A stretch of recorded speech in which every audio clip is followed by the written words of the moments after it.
திருச்சிற்றம்பலம் நான் பார்த்துட்டு இருக்கிறதே திருவண்ணாமலை அண்ணாமலையார் ஆலயம். இந்த ஆலயத்துறை சிறப்புகளை இந்த பதிவில் சுருக்கமாக பார்க்கலாம். அறிந்த ஆலயம், அறியாத தகவல்கள். அதாவது கற்றது கைமண் அளவு, கல்லாத உலகளவுன்னு சொல்லுவாங்க பெரியவங்க. அதுபோல் நம்ம எவ்வளோ விஷயங்கள் தெரிஞ்சாலும் தெரியாத விஷயங்கள் எவ்வளவோ இருக்குது. தொடர்ந்து இந்த பதிவை பாருங்கள். எல்லாருக்கும் தெரிஞ்ச வரலாறு. அதாவது இந்த மலை எப்படி தோன்றியது அப்படின்னு, உலகத்தில் தோன்றிய முதல் சிவலிங்கமாக இந்த மலை தான் சொல்லப்படுது. சிவஸ்வரூபம் இந்த மலையை. அதாவது அண்ணாமலை என்ற பெயர் காரணம் அண்ணுதல் என்றால் நெருங்குதல் என்று பொருள், அண்ணா என்றால் நெருங்க முடியாது என்று பொருள். அதற்கு எடுத்துக்காட்டு தான் இந்த மலை. அதுக்கு எடுத்துக்காட்டு தான் இந்த மலை தோன்றிய வரலாறு. அதாவது மகாவிஷ்ணுவுக்கும் பிரம்மதேவருக்கும் இடையே யார் பெரியவங்க அப்படிங்கிற போட்டி வந்துடுது. அவ்வாறு அவங்க போட்டுக்கிட்டு இருக்கும்போது அவர்களுக்கு இடையே தீப்பிலமாக தோன்றார் இறைவனர். இந்த போட்டியில் நிபந்தனை யார் அடிய காண்றாங்களோ முடிய காண்றாங்களோ அவங்களே பெரியவங்க அப்படிங்கிறது தான் போட்டியோட நிபந்தனை. அதன்படியே மகாவிஷ்ணு பண்டிருவமாக பூமியை குடைஞ்சிக்கிட்டு போறார் அடியை தேடி. பிரம்மதேவ அன்னப்பறவையாக முடிய தேடி போறார் விண்ணில உசந்து. இவ்வாறு போக யுகங்களாக ஆகி போயிடுது. அடியும் காண முடியல, முடியும் காண முடியல, தோல்விதான் காண முடியுது 20 நாள். மகாவிஷ்ணு தோல்வி ஒப்புக்கொண்டு 20 நாளே பாதகமங்களை சரணாகதி அடைஞ்சு விடுறார். பிரம்மதேவர் உசந்து பறந்துக்கிட்டே இருக்கார். இப்போ விண்ணிலிருந்து தாளம்பு வருது. அந்த தாளம்புக்கிட்டே கேட்குறா, நீ எங்கிருந்து வர அப்படின்ட்டுன்னு. இந்த தாளம்பு சொல்லுது, இறைவனாருடைய திருமுடியிலிருந்து வரேன் அப்படின்னு.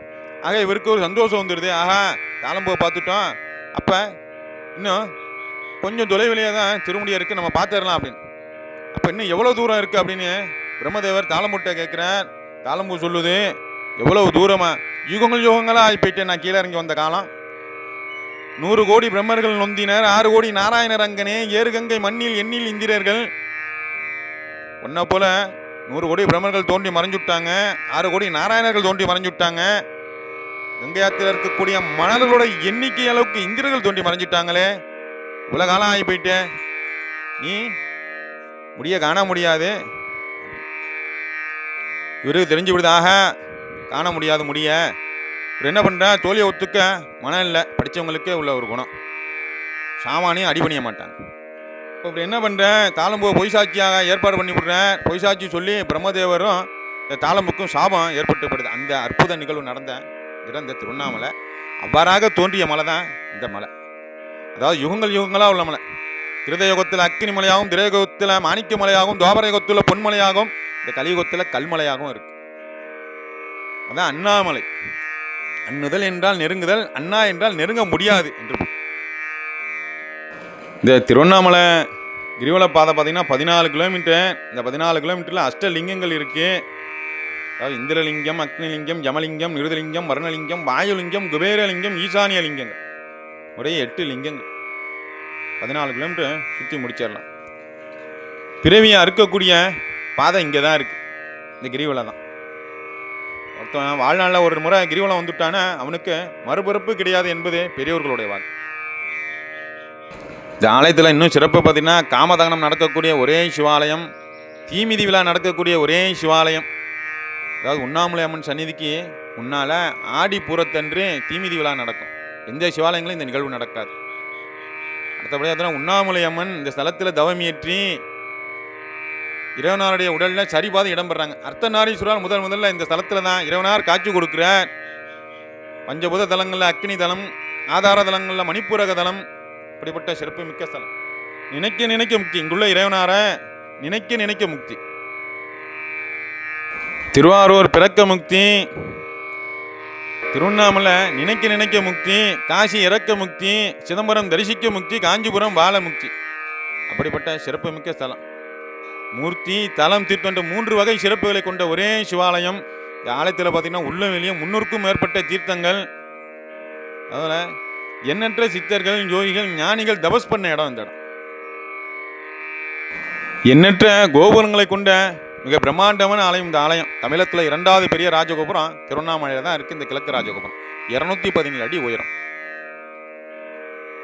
அடுத்தபடியாக பார்த்தீங்கன்னா இந்த திருவண்ணாமலை கோபுர உச்சியிலிருந்து அருணகிரிநாத உயிரை மாச்சிக்க கீழே விழுகிறார். திருப்புகள் நமக்கு அருளியவன் முருகப்பெருமான் தட்டாட்கொள்கிறார். இந்த ஸ்தலத்தில் தட்டாட்கொண்டு மறுவாழ்வு கொடுக்குறார். அந்த மறுவாழ்வில் முருகப்பெருமான் அருணகிரிநாதர்கிட்ட, அருணகிரி நம்மை குறித்து பாடுக அப்படிங்கிற. அருணகிரிநாதரை, முருகா, கந்தா, கடம்பா, கார்த்திகையா, கதிர்வேலா, உம்மை பாடக்கூடிய இத்தக நாள்லயே அதுக்குரிய ஞானம் எனக்கு கிடையாது, நான் எப்படி பாடுவேன், மலைக்கு கூட பள்ளிக்கூடம் ஒதுங்குது இல்லையே அப்படிங்கிற முருகப்பெருமான் தன்னுடைய வேல்னால அருணகிரிநாதரோட நாவலை இசைப்பயில் சராச்சரத்தை எழுதுகிறார். முருகப்பெருமானுடைய முழு அருளும் கிடைச்சிடுது. அப்ப முருகப்பெருமானே முதலடியை எடுத்து கொடுக்குறார், அருணகிரி முத்து முத்தாக பாடுக அப்படின்னு. அப்படி பாடப்பட்ட திருப்புகள் தான் முத்தை தேர் பத்தி திருநங்கை அத்திக்கிரை ஜத்தி சேரவன முத்திக்கொரு வித்து குருவர என போதும் முக்கட்பர மற்கு சுருதியின் முற்பட்டது கற்பித்திருவர் 30 முவர்க்கத்த மரரும் அடிபேன. இந்த திருப்புகளோட சிறப்பை பார்த்துக்கிட்டீங்கன்னா முதல் பாதி முருகப்பெருமுடைய சிறப்புகளை புகழ்ந்து பாடியிருப்பார். அடுத்த பிற்பாதில் அவருக்கும் அசுரருக்கும் அந்த போரி நிகழ்வை பாடியிருப்பார். இதில் இன்னொன்று நம்ம இந்த திருப்புகளில் பொருளர்த்தத்தை பார்த்தோம்னா, அதாவது சிவபெருமானும் பாரதியும் பிள்ளையாண்டாளுக்கு எப்படி போய் இந்த களத்தில் போய் நிற்கிறாங்க பாருங்கள். அதாவது பிள்ளைன்னா பெற்றவங்களுக்கு ஒரு உசுறு தான்.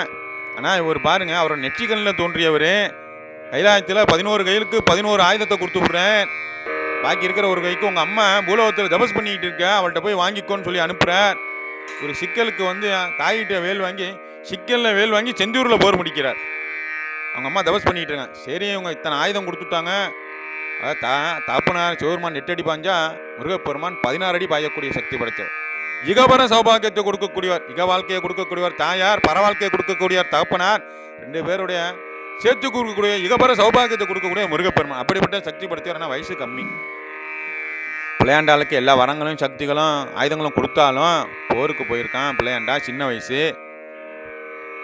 என்ன பண்ணுறாங்க, இவங்க காளிதேவி ரூபத்தில் களத்துக்கு போகிறாங்க, அவர் பைரவ ரூபத்தில் போகிறார். இதெல்லாம் நாமும் தெரிஞ்சுக்கணும், நம்ம பிள்ளைங்களுக்கு சொல்லிக் கொடுக்கணும். இந்த திருப்புகளோட பொருள் மகிமை அப்படி இருக்கும். இந்த திருப்புகள் அப்படி பாடப்பட்ட திருப்புகள் முதல்ல இங்கே தான் பாடுறார் அருணகிரிநாதர். நம்ம கிழக்கு ராஜகோபுரத்தை தானோன்னே பார்த்துக்கிட்டிங்கன்னா முருகப்பெருமானுடைய சந்நிதி இருக்கும். கம்பேந்திய இளையனார் முருகப்பெருமான் இந்த ஸ்தலத்தில், அதாவது முருகப்பெருமான் அந்த இடத்துல தான் அருணகிரிநாதருக்கு காட்சி கொடுக்குறார். மகா சிவராத்திரி உருவாக காரணமாக இருந்த ஸ்தலமும் இந்த ஸ்தலம் தான். அடுத்தபடியாக பார்த்துக்கிட்டிங்கன்னா இந்த ஆலயம், அதாவது பூலகத்துக்கே ஒளி கொடுக்கக்கூடிய ஆலயம். இங்கே ஏற்றக்கூடிய கார்த்திகை மகாதீபம் உலகுக்கே ஒளி கொடுக்கக்கூடியது. உலக பிரசித்தி பெற்ற தீபத்திருவிழா இங்கே ஆலயத்தில் நடக்கும். இங்கே தான் மாணிக்கவாசகர் ரொம்ப நாள் தங்கியிருந்து, அதாவது மகாவிஷ்ணுவுக்கு திருப்பாவை ஏற்றிருக்காங்க. மாணிக்கவாசகர் திருவம்மானை திருவெம்பாவையெல்லாம் இங்கே தான் ஏற்றுறார். இவருடைய பெரிய சிறப்பு பார்த்தீங்கன்னா, சிவபெருமானே மகனாக இருந்து வல்லாள மகாராஜாவுக்கு திதி கொடுக்குறார் இந்த ஸ்தலத்தில். வேறு எந்த சிவாலயத்திலும் இந்த நிகழ்வு கிடையாது. இது பெரிய வரலாற்று கதை. வல்லாள மகாராஜா சிறந்த சிவபக்தர், பிள்ளை பேர் கிடையாது அவருக்கு. நம்ம சுருக்கமாக அந்த பதிவில் சொல்லியார், பிள்ளை பேர் கிடையாது. ஆக அவர் என்ன பண்ணுறார், இறைவனாரத்தில் வேண்டார். இறைவனார் அவருடைய பக்தியை சோதிக்கவும் அவருக்கு அருள் புரியவும் இவர் என்ன பண்ணுறார், கைலாயத்திலிருந்து சிவபூதகங்களோட பூலோகத்துக்கு இந்த திருவண்ணாமலைக்கு வர, அதாவது யோகிகளாக வர. இவர் எதையும் கேட்டதை கொடுக்கக்கூடிய சிவனடியார்கள், சிவயோகிகள் எதையும் கேட்டதை கொடுக்கக்கூடியவர் வல்லாள மகாராஜா. அவர் இடத்துல போய், நான் ரொம்ப நாள் தபஸ் பண்ணியிருக்கேன், இன்று ஒரு நாள் ஒரு பெண்ணோட இருக்கணும் அப்படிங்கிறார் மகாராஜாட்ட. சிவசுரிமிகள் சிவச்சின்னங்கள் தெரிஞ்சவங்க எது கேட்டாலும் கொடுப்பதே ராஜாவோட வழக்கு. அவர் ராஜா ஆகட்டும்னு சொல்லிட்டு ஜாசிகள் வீட்டுக்கு ஆள் அனுப்புகிறாங்க. அதற்கு முன்னதாகவே சிவபுதகணங்கள்லாம் எல்லா ஜாசி வீட்டிலாம் வந்துடுறாங்க. ஜாசி கிடைக்கல. இவர் என்ன பண்ணுறதுன்னு தெரியல. தன் ராணிகிட்ட போய் வருத்தப்பட்டு சொல்கிறார், ராணி கவலைப்படாதீங்க, நானே இந்த அடியாருக்கு இரவு போகிறேன்னுக்கிறேன். அவ்வாறாக அறைக்குள்ளே சிவருமான் அடியார் ரூபத்தில் இருக்க இந்த ராஜாவோட ராணி அறைக்குள்ளே போகிறாங்க, கிட்டக்க போகிறாங்க. இவர் குழந்தையாக மாறி விடுறார். அப்படிப்பட்ட அற்புதமாக அதிசயம் நடந்த சிவாலயம். அவ்வாறாக அந்த வல்லாள மகாராஜுக்கு ஒரு வருஷம் குறிப்பிட்ட நாள் திதி கொடுக்குறார்.